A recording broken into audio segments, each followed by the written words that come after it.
Voice Asia. मिला मिला programme का ईमेल एड्रेस है mil@thevoiceasia.com।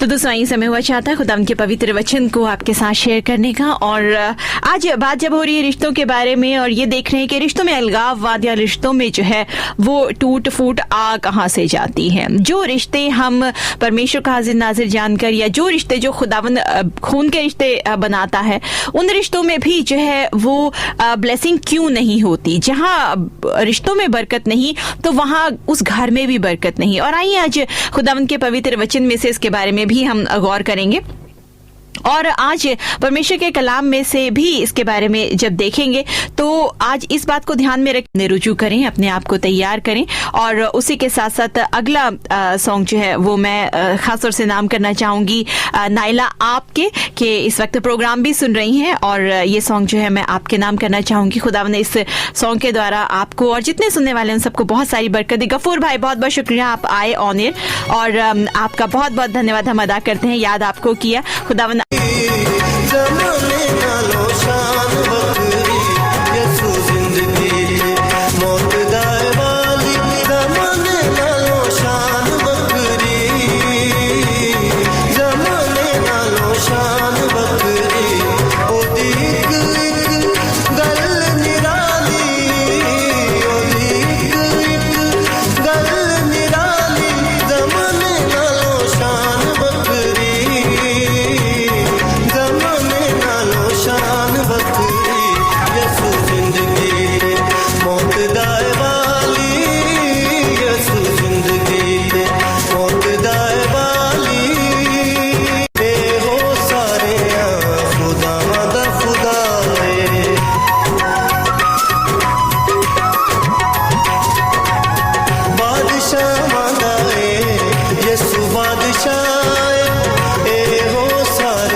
जो जिंदगी ते मौदा है वाली। और इसी गीत के साथ समय हुआ चाहता है कि हम सब एक बार फिर से अब एक मन होकर खुदावंद के इस वचन की तरफ गौर करें।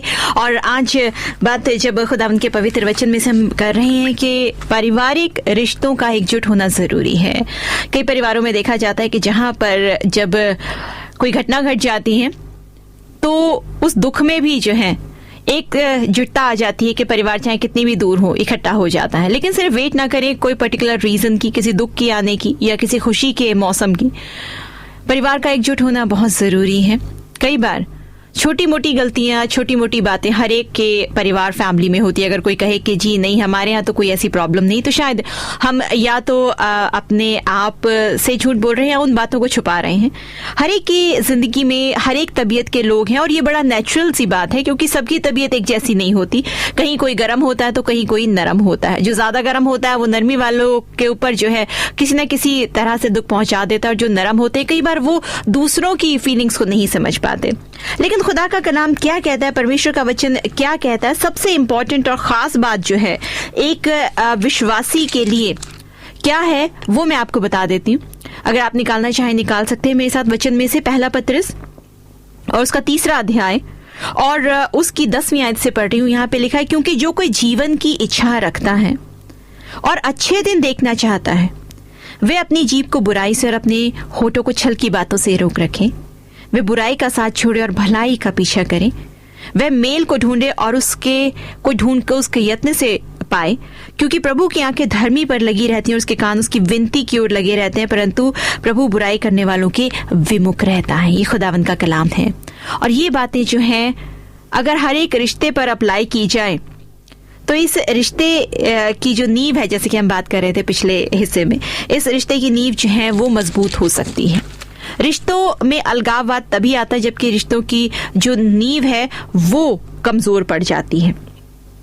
और उसी के साथ साथ ये छोटी छोटी बातें जो उस नींव को हिला डालती हैं, वही अगर उन्हें स्टॉप ना किया जाए वही जो है बड़ी हो जाती हैं। और जिस तरह से अगर आप अगर नॉर्मल देखें तो क्या होता है कि एक छोटा सा होल अगर किसी जगह हो रखा हो और उस छोटे से होल पे अगर आप अपनी जो है ध्यान ना रखें तो वही छोटा सा होल ओवर द टाइम समय समय पर जो है वो बढ़ता चला जाता है। एक समय ऐसा आता है कि उस होल में से जो है सारी वो आंधी पानी की चीजें जो है वो आकर जो है घर को नाश कर देती हैं। पिछले दिनों देख रही थी अभी यहाँ यूके में जो काफी जगहों पर फ्लडिंग आई, और फ्लडिंग आई तो उससे क्या हुआ कि बहुत सारे घरों को नुकसान हुआ। पानी इतनी जोर से आया कि अपने साथ सब कुछ बहा कर लेके आया। लोगों के घर जो हैं वो खराब हो गए, लोगों की कारें खराब हो गई, बहुत सारी चीजें जो हैं वो चली गई। जिंदगी में सैलाब कब आ जाए पता नहीं, लेकिन जब तक अपनों का साथ मजबूती से पकड़े रहेंगे तब तक जो उसका डट के मुकाबला कर पाएंगे कि अपनी अपनी पत्नी के चाल चलन की ओर खींचा चला जाए। यानी कि आप दूसरों को इंस्पायर कर सकते हैं। अगर आप माँ हैं तो अपने अच्छे चाल चलन से आप अपनी बेटी और अपनी बहू को भी इंस्पायर कर सकते हैं। लिखा है कि तुम्हारा श्रृंगार जो है वो दिखावटी ना हो, जैसा कि बालों को गूंथना या फिर सोना पहनना या भांति भांति के कपड़े, यानी कि बाहरी खूबसूरती नहीं, बल्कि आपका जो छिपा हुआ धन है, छिपी हुई खूबसूरती है, वो परमेश्वर के दृष्टि में लिखा है कि अनमोल है। क्योंकि पूर्व काल की जो महिलाएं थी वो भी ऐसा ही करती थी। बहुत सारी चीजें उनके पास नहीं हुआ करती थी श्रृंगार के लिए, लेकिन उनकी श्रृंगार जो था परमेश्वर की नजरों में खूबसूरती क्या थी? वो खूबसूरती ये थी कि वो परमेश्वर के वचन के अनुसार चलती थी और अपने पति के अधीन रहती थी। और इसीलिए लिखा है कि जैसा सारा अब्राहम के अधीन रही और उसे स्वामी कहती थी, इसी प्रकार तुम भी भलाई करो और किसी प्रकार के भय से भयभीत ना हो, तो तुम परमेश्वर की बेटियां ठहरोगी। ये खुदावंद का वचन है और परमेश्वर इस वचन के पढ़े और सुने जाने पर आशीष दे। इससे पहले एक सवाल हमारे सामने आया था, तो पूछा, वो आज्ञा देता है कि पत्नी अपने पति से अलग ना हो, पत्नी अपने पति से अलग ना हो, और यदि अलग भी हो तो जो बिना दूसरे विवाह के रहे या अपने पति से फिर मेल मिलाप कर ले, और ना पति अपनी पत्नी को छोड़े। ये खुदावंद का पवित्र वचन है। यानी कि शादी के बंधन में बंधने के बाद पति और पत्नी दोनों, जैसे कि मैंने पिछले हिस्से में पढ़ा, कि एक तन और एक मन होंगे, जहां पे पत्नी को अपने शरीर पे अधिकार नहीं, पर उसका अधिकार जो है वो पति के हाथ में है, और पति को अपने शरीर पे अधिकार नहीं है, उसका अधिकार पत्नी के हाथ में है। और इसके अनुसार जो सवाल सामने आया वो ये सामने आया कि उसमें सिर्फ हक जो है सिर्फ दुनियादारी का ही नहीं, बल्कि सारे जो धर्म है, नियम है, या सृष्टि के जो नियम है, उसके अनुसार भी हमें चलना है। क्योंकि जो अगर आप सिर्फ एक ही तरह से देखें कि सिर्फ पति का काम ये है कि वो आजीविका कमा के लेकर आए और जो है पत्नी के हाथों में दे दे, बस उसका काम यहीं तक है, नहीं, बल्कि घर के सारे जो डिसीजन है उनमें इंटरफेयर करना, उनको लीड करना, उनकी प्रोटेक्शन करना, वो भी पति के हाथ में। और पत्नी की जो जॉब है वो ये अपने पति के अधीन रहना, उसकी रिस्पेक्ट करना, और सिर्फ दुनियादारी तक ही नहीं, लेकिन यहाँ तक कि शारीरिक संबंध के साथ भी जो है अपने पति की रिस्पेक्ट करना। ये खुदा का वचन बताता है, क्योंकि ये नियम जो है किसी इंसान के बनाए हुए नहीं, ये परमेश्वर के बनाए हुए हैं। और जब आदम और हवा की बात करें तो खुदावंद ने उनको आशीष दी और उनको ये कहा कि फलो फूलो और इस पृथ्वी में भर जाओ। और यहीं से जो है जनरेशन टू जनरेशन जो है वो चली आ रही है।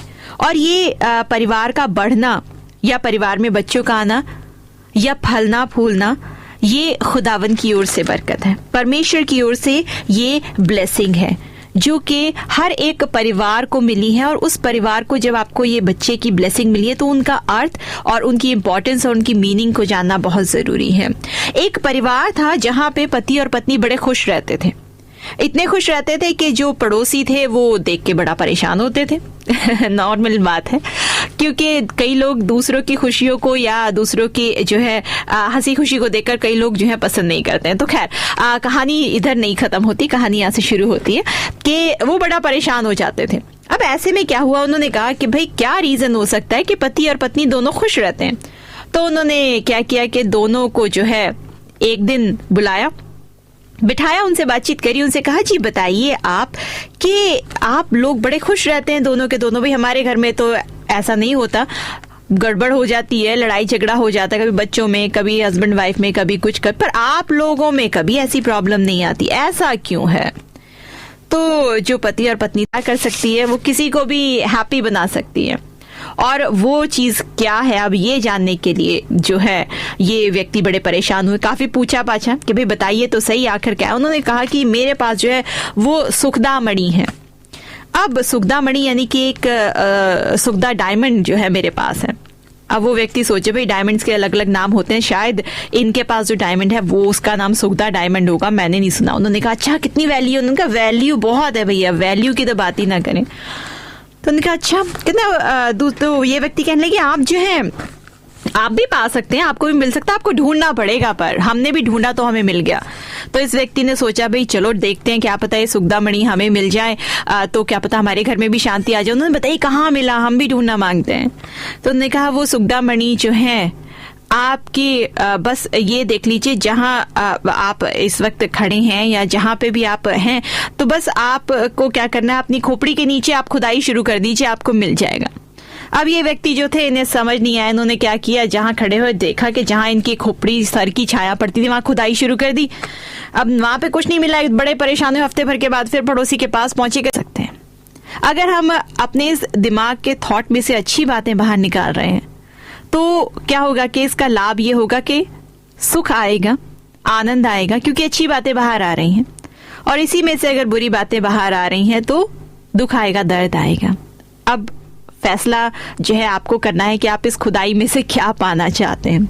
बात बड़ी सिंपल सी थी, छोटी सी थी, लेकिन इस खुदावंद ने बहुत सारे हैप्पी थॉट दिए हैं, बहुत सारे अच्छे थॉट दिए हैं। शायद हम उन अच्छे थॉट्स को हाथ नहीं लगाते, हम उन बैड थॉट्स को हाथ लगा लेते हैं जहां से रिश्तों में जो है वो अलगाववाद आ जाता है। एक छोटा सा शब्द अगर हम अपने मुख से किसी दूसरे के लिए बुरा बोल देते हैं, शायद हमें ये भी रियलाइज नहीं होता कि शायद ये बुरा शब्द जो है दूसरे के ऊपर कितना की इफेक्ट करेगा। कई बार हम जो है अपने ही दिमाग की खुराफातें दौड़ाते रहते हैं और दूसरों की इमेज अपने दिमाग में किस तरह की बना के बैठ जाते हैं, ये हम रियलाइज नहीं करते और जो है बोल जाते हैं। लेकिन खुदा का वचन क्या कहता है, पहले पतरस में से ही आज बात कर रहे हैं, उसका 2 अध्याय और उसकी 5वीं आयत में लिखा है, तुम भी 4th आयत में लिखा है कि उसके पास आकर वही सुगदामणि है, वही हैप्पी डायमंड है जो कि यीशु मसीह है। और यीशु मसीह जब तक आपके दिमाग में बैठे हुए हैं, दिल में बैठे हुए हैं, तब तक आप भी हैप्पी हो सकते हैं और आप भी जो है उसी जीवित सुगदामणि का इस्तेमाल करके अपना घर जो है सुखद बना सकते हैं। आज कमी है फाइनेंस की, जहां आज कमी है कि कहना नहीं माना जाता, जहां आज कमी है कि शराब का बहुत सेवन है, जहां आज कमी है कि एक दूसरे की इज्जत नहीं की जा रही, नींव जो है वो रिश्तों की ढीली पड़ती जा रही है, तो ये सारी बातें इंडिकेशन दे रही हैं, साइन है कि उस घर का मालिक जो है वो यीशु नहीं है। उस घर में एक बहुत अनमोल सुगदामणि की कमी है, एक अनमोल डायमंड की कमी है, और वो है यीशु। और जब तक वो डायमंड आपकी लाइफ में नहीं है तब तक ये प्रॉब्लम चलती रहेंगी। आप अगर इस प्रॉब्लम को आज स्टॉप करना चाहते हैं तो आज वचन में से आप पढ़ सकते हैं, पहला पतरस का 2 अध्याय और उसकी 4 आयत में से लिखा है कि परमेश्वर के निकट वो एक चुना हुआ और बहुमूल्य पत्थर है। वो खुदावंद यीशु मसीह आज मेरी और आपकी लाइफ में होना बहुत जरूरी है। और मेरी दुआ है कि खुदावंद आज के वचन के द्वारा आपको बहुत सारी बरकतों से नवाजे। और आइए इस गीत के साथ समय रहेगा कि प्रार्थना की ओर चलेंगे और मैगी जी ये सॉन्ग हम आपके नाम करेंगे, मसीह